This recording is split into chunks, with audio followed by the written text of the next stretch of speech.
HPSC की तरफ से आप लोगों के लिए एक वैकेंसी आउट हुई है। ये वैकेंसी मल्टीपल ब्रांचेस के लिए है और ये वैकेंसी लेक्चरर की पोस्ट के लिए। तो किसके लिए क्या है, कब से अप्लाई कर सकते हैं, सारी डिटेल्स के बारे में जान लेते हैं। देखिए वैकेंसी है हरियाणा पब्लिक सर्विस कमीशन की तरफ से। अगर इस वैकेंसी की हम लोग बात करते हैं तो ये ग्रुप बी की वैकेंसी है। इसके अंदर देखिए तो लेक्चरर इन एग्रीकल्चरल इंजीनियरिंग के लिए है 1 वैकेंसी, लेक्चरर इन आर्किटेक्चर के लिए 8 वैकेंसी, ऑटोमोबाइल वालों के लिए है 15 वैकेंसी, सिविल वालों के लिए है 21 वैकेंसी, कंप्यूटर साइंस वालों के लिए 36 वैकेंसी, इलेक्ट्रिकल इंजीनियरिंग में 40 वैकेंसी है, फूड टेक्नोलॉजी में 4 वैकेंसी है, इंस्ट्रूमेंटेशन एंड कंट्रोल इंजीनियरिंग में 20 वैकेंसी है। ठीक है ना। फिर मैकेनिकल वालों के लिए ध्यान दीजिएगा 30 वैकेंसी है, मेडिकल लैबोरेटरी टेक्नोलॉजी हालांकि इसकी बात करें तो 32 वैकेंसी है। ठीक है, जो हमारी मेन है उसकी बात कर लेते हैं। तो ये सारी मेन ब्रांचेस थी जिनसे आपको वैकेंसी देखने को मिल रही है। इस वैकेंसी के लिए अगर आप देखें तो 7 नवंबर से अप्लाई कर सकते हैं और कब तक अप्लाई कर सकते हैं, 27 नवंबर तक। ठीक है, अब यहां पर ध्यान देना है, तो ये वैकेंसी आप कहां पर जाकर अप्लाई कर सकते हैं इसके लिए, hpsc.gov.in के ऊपर। अब जितने इंपॉर्टेंट पॉइंट्स है वो सब मैं आपको बताते हुए चलूंगा इसके अंदर। ठीक, ओके, नीचे आ जाते हैं।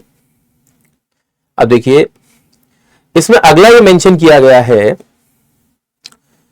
कि जो वैकेंसीज मैंने आपको ऊपर बताई थी वो टोटल बताई थी।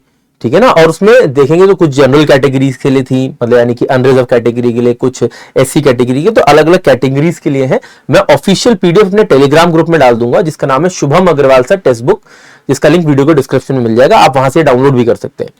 ठीक है, फिर आगे बात करते हैं। देखिए इसेंशियल क्वालिफिकेशन में यहां पर दिया हुआ है कि आप अगर लेक्चरर की पोस्ट के लिए अप्लाई करना चाहते हैं, चाहे एग्रीकल्चर से, चाहे आर्किटेक्चर से, चाहे ऑटोमोबाइल से, चाहे आप सिविल से, मैकेनिकल से, इलेक्ट्रिकल से, कंप्यूटर साइंस से, तो आपके पास बैचलर्स डिग्री तो होनी चाहिए, यानी कि बीटेक की डिग्री तो होनी चाहिए, उसके साथ साथ मास्टर्स डिग्री भी होनी चाहिए, यानी कि एमटेक भी होना चाहिए। डिप्लोमा वाले बच्चे इसके लिए अप्लाई नहीं कर सकते। ठीक है, तो ये आपको क्लैरिटी रहनी चाहिए। अच्छा, अब इसके अंदर अगर मैं अगली बात करता हूं, देखिए तो इसमें एक चीज यहां पर यह भी दी है इसके साथ साथ कि बीटेक और एमटेक दोनों तो होना ही चाहिए, इसके साथ साथ हिंदी या संस्कृत में आपका 10th जरूर होना चाहिए। जैसे कि आपको याद होगा जब आपने 10th की थी, ठीक है ना, तो 10th में आपका एक सब्जेक्ट हिंदी भी होता था। ठीक है ना, उससे पहले आपने संस्कृत भी एज अ सब्जेक्ट आपने स्कूल में पढ़ा होगा। ठीक है ना, तो बहुत ऐसी इंडिया में बहुत सी ऐसी जगहें भी हैं, कुछ ऐसे बोर्ड्स भी हैं जहां पर हिंदी और संस्कृत एज अ सब्जेक्ट नहीं भी होता है। ठीक है ना, लेकिन इसमें ये मेंशन किया गया है कि अगर आप इस पोस्ट के लिए भरना चाहते हैं तो मैट्रिक या फिर आपकी हायर एजुकेशन के अंदर हिंदी या संस्कृत आपका सब्जेक्ट होना चाहिए। ठीक है, तो ये भी एक पॉइंट हो गया। फिर आपकी जो डिग्री है वो फर्स्ट क्लास में होनी चाहिए, चाहे बीटेक में चाहे एमटेक में, किसी एक में तो एटलीस्ट होनी चाहिए। अच्छा, इसके बाद अगर हम देखते हैं तो इसमें क्या दिया गया है, देखिए द सर्टिफिकेट्स और document in support to the claim should be possessed by the candidate on और बिफोर द क्लोजिंग डेट। तो 27 नवंबर से पहले आपका जो बीटेक है, एमटेक है, ठीक है, जिसको ध्यान में रखते हुए आप इस पोस्ट के लिए अप्लाई कर रहे हैं, इससे पहले पूरा हो जाना चाहिए, क्लोजिंग डेट से 27 नवंबर से पूरा कंप्लीट होना चाहिए, यानी कि अपीयरिंग स्टूडेंट इसके लिए अप्लाई नहीं कर सकते। ठीक है ना, और जो भी क्या कहते हैं आप रेलेवेंट डॉक्यूमेंट्स लगा रहे हैं वो सब इस डेट से पहले के होने चाहिए। इसमें स्कीम पैटर्न ऑफ एग्जामिनेशन दिया है, स्क्रीनिंग टेस्ट होगा।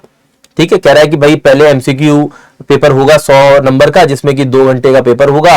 ठीक है ना, 100 मार्क्स का होगा, सारे इक्वल मार्क्स के पेपर होंगे। अब कह रहा है each question will have 5 options, इसमें A B C D E हो गए, 5 ऑप्शन आपको मिलेंगे। और इसमें यह भी दिया गया है कि अगर आप कोई आंसर गलत दे देते हैं, ठीक है ना, और या ऐसा करते हैं कि मतलब पूरा सही से मार्क नहीं करते हैं, ठीक है, तो नेगेटिव यहां पे 1/4 0.25 मार्क्स शैल बी डिडक्टेड। ठीक है, तो एक ये चीज भी ध्यान देनी है। फिर सिर्फ पेपर आपका जो होगा वो इंग्लिश मीडियम में होगा और किसी मीडियम में आपका लैंग्वेज में पेपर नहीं आने वाला है। ठीक है ना, फिर सब्जेक्ट नॉलेज का भी टेस्ट होगा, ये इसमें 3 घंटे का टेस्ट होगा। ठीक है ना, 150 मार्क्स का होगा, फिर इंग्लिश में ही होगा, एक चीज ये भी दी है अगेन से। ठीक है, फिर तीसरा है यहां पर इंटरव्यू।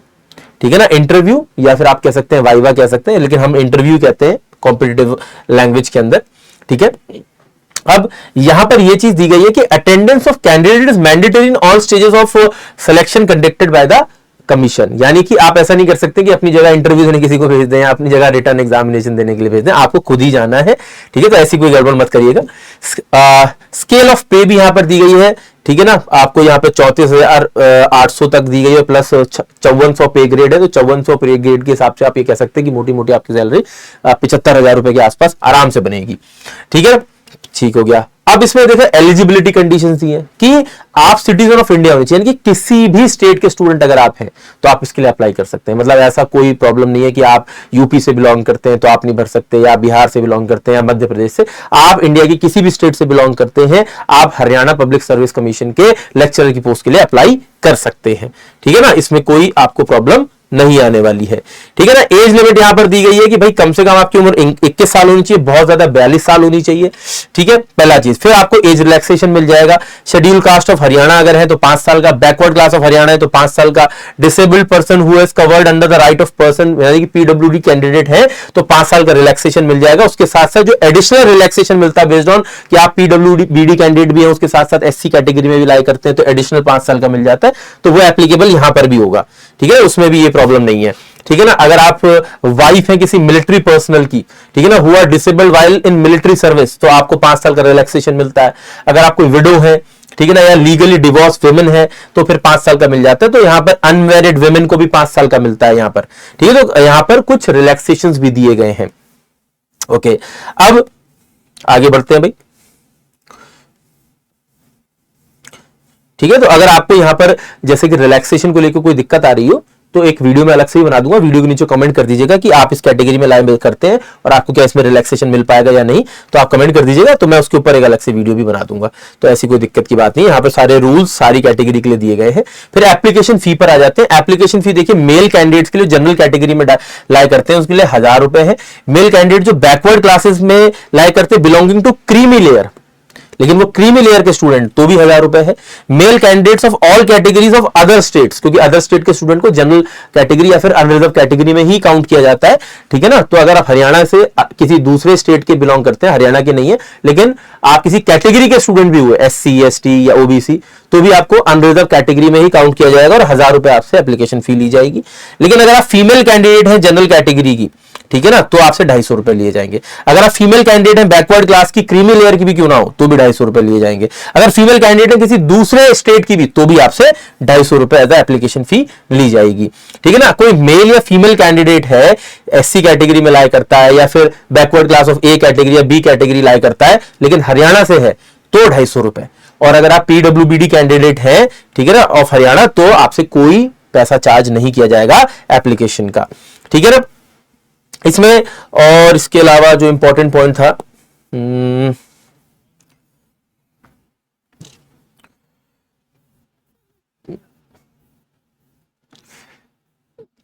लगभग मैंने सारे पॉइंट्स बता दिए। ठीक है, तो इसके बाद भी अगर आपको लगता है कि कोई पॉइंट रह गया है, आपको लगता है कि उस पे आपको जानकारी चाहिए, तो आप वीडियो के नीचे कमेंट करके जरूर बताइएगा। हम कोशिश करेंगे अपनी नेक्स्ट वीडियो में आपको उसके बारे में इंफॉर्मेशन प्रोवाइड कर दें। ठीक है ना, और कोशिश करें कि चैनल को सब्सक्राइब कर लें, सो दैट की नोटिफिकेशन रिलेटेड या कोई भी पोस्ट आपके लिए आती, कोई भी वैकेंसी आती है, आपको उसकी अपडेट मिल जाए। तो वो तभी आपको पता चलेगा जब आप चैनल को सब्सक्राइब करेंगे, उसके बगल में जो बेल आइकन है उसको दबा लेंगे, सो दैट कि आपको चैनल नोटिफाई करेगा जैसे ही कोई वैकेंसी आउट होगी।